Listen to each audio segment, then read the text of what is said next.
Welcome to another Top Grades Made Easy video. We have 10 words which are going to force you to get a top grade with an inspector calls. I'm going to show you how each one works to give you that grade.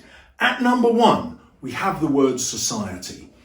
Priestley is writing about society in 1945, the society that is about to vote in a general election and, he hopes, bring in a socialist government.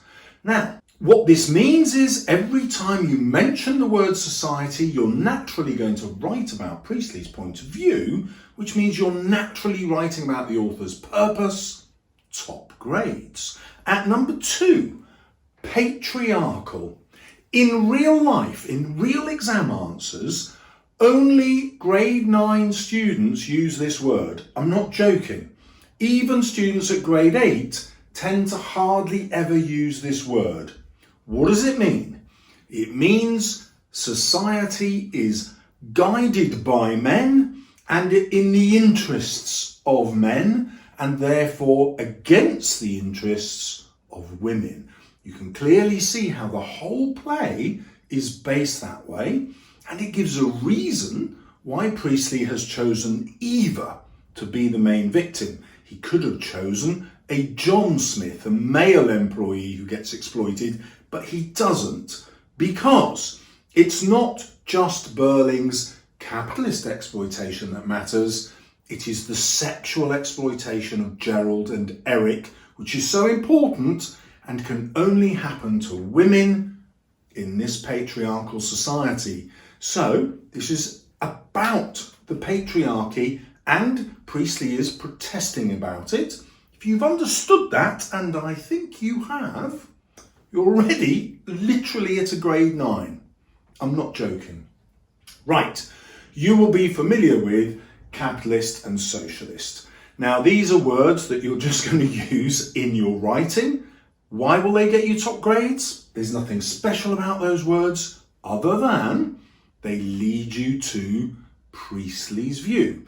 This is an anti-capitalist play and pro-socialists. He wants society to be less about the exploitation of people, that's the capitalist, and more about social welfare and social responsibility, that is the socialist. And did you see how that easily links back to society? Top grades are going to be easy. At number 5, we have inequality. And this is going to help you explain what socialism is for. Socialism tries to get rid of inequality, so we get rid of the class system, we get rid of charities that are going to help people like Eva, or not help them, and replace them with a welfare state, which is what happened with the socialist government of 1945. And so writing about inequality is an easy way to write about capitalism and socialism and also the effects of a patriarchal society. Who suffers most inequality? It's the women in this play. At number 6, we have responsibility. All the characters are taught by the inspector how to be responsible. We're all members of one body, he says. That's one quote that you'll use whatever the essay is, because it always tells us what social responsibility means. We all are responsible for what we do with everyone else, and it links to all the words that we just had. And that's what I love about this list, is once you start using 3 of the words, it becomes inevitable that you'll use the others, and therefore you'll get top grades. At number 7, we have Christian or Christianity. Now, this play is deeply Christian. That quote I just gave you, we are members of one body, comes directly from the Church of England service, the communion, where people take the wafer and they drink the wine. The wafer represents Jesus's body, the wine represents his blood. This represents the sacrifice that he made, being crucified in order to rid us of our sins. And that's what the play is about. All of the Berlings have committed a sin, and those sins have to be removed in order for that second phone call not to happen. The second phone call symbolises a second death of Eva, and as I'll show you later, it also symbolises the Second World War, with the first death of Eva symbolising the First World War. So it's a little trailer of what's coming at number 10. So it is a Christian play. If you want to delve into that context a little more deeply, it borrows from the tradition of the Christian morality play. So these plays existed before Shakespeare, and they were a way of teaching an audience Christian messages. And so rather than characters being like real people, they represented the sins. The good ones obviously didn't. The good ones were normally characterised as everyman. So a character would come on and he would just represent human beings, or, because society has always been patriarchal, men. Okay? And they would be tempted by other characters who represented particular sins like greed or lust or jealousy. And you can easily see that parallel. Burling is greed, Gerald is a bit of greed but also lust, jealousy is Eva. And so you can see how Priestley is borrowing from this Christian tradition. Now, why that is so important with Priestley's purpose is nearly all of his audience were Christian, and Priestley's message is, look, if you are Christian, then you have to be a socialist because the ideas are so similar, and therefore you can't be a capitalist because that is an un-Christian way of looking at society. See how they all link together. Next, morality play. I've just explained it. You're now an expert, and you will easily be able to use this to write about Priestley's point of view. Number 9. Is this a feminist play? Feminism didn't exist in 1945, but feminism means looking at the female perspective and looking out for the interests of women and recognising where they've been exploited or denied equal rights. What does it link to? Obviously, it goes straight back to the patriarchy, and we can write about how the characters represent this idea. I've already showed you with Eva, but now let's think about Sheila. She is the one who is the inspector's mouthpiece, his proxy when the inspector disappears. She is the one who learns the lesson most within the play. Why does Priestley make that her rather than Eric? Well, because he knows that the people in his audience will be mainly female. It's 1945, remember.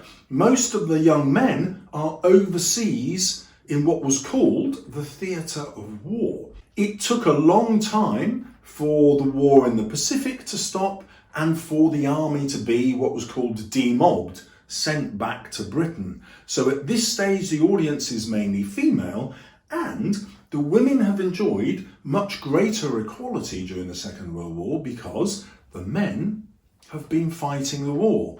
Women have had many, many more opportunities. They have the opportunity to vote now, and so Priestley wants to reach them, which is why it's a feminist play.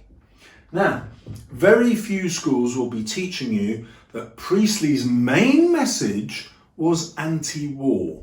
This was his obsession. And what he's talking about here is a kind of Marxist interpretation of history. You're going to learn something new here, perhaps. So, the idea in a Marxist interpretation is that war is an economic choice. So if you're a capitalist business owner, you need people to buy your goods. I'm filming this on an Apple phone, and you've probably heard about built-in obsolescence. So what Apple does is they create a phone which over time will get worse, and therefore the owner will want to buy a new one. Well, this is what war does. What it says is, we need to create a market for metal and cotton. How are we going to create this market when people have already bought the things that they need? We'll have a war. Wars destroy things and also require extra production for armaments and uniforms. And so how will we get rich? We'll create a greater demand we will promote war. Priestley's point of view is that the ruling classes, the Burlings and the Geralds, were very happy with the First World War, which happened 2 years after 1912. That's why Priestley sets it in 1912, because he wants to explain how this kind of people, represented by the Burlings and Geralds, allowed war to happen. That's why Burling talks about the Germans don't want war, because he's showing how the British ruling classes did want war. They made megabucks. When Burling refers to himself as a hard-headed man of business, he's using language that the audience at the time already knew, because that phrase was an accusation levelled at the ruling classes. These hard-headed men of business were known as profiteers. And the idea was you were a profiteer because you deliberately profited from the war. Now, this helps explain why the ruling classes were quite happy to have a Second World War. Megabucks. They were going to earn loads more. And that's why Priestley introduces the second death. What he's saying is, if the ruling classes do not learn their lessons about social responsibility and being socialists, then we're encouraging them as capitalists to seek greater profits and therefore to seek future wars. So the election in 1945 wasn't just about choosing socialism to get rid of the class system. It was about choosing socialism to create a society that didn't believe in profiteering, gaining profit through war. It is an anti-war play. And just so you know, this isn't some mad Mr. Salles idea. Consider the inspector's last words. If men will not learn that lesson, they will be taught it in fire and blood and anguish. That, ladies and gentlemen of the jury, is the war message, the anti-war message. And who does the inspector represent? Priestley. When you write about Priestley's ideas, what do you get? Top grades, made easy, 10 words, practice them, you're going to get the grades. It isn't hard. Now, what you'll want next, I hope, is a video taking you through a grade 9 Inspector Calls essay. And it's coming up now.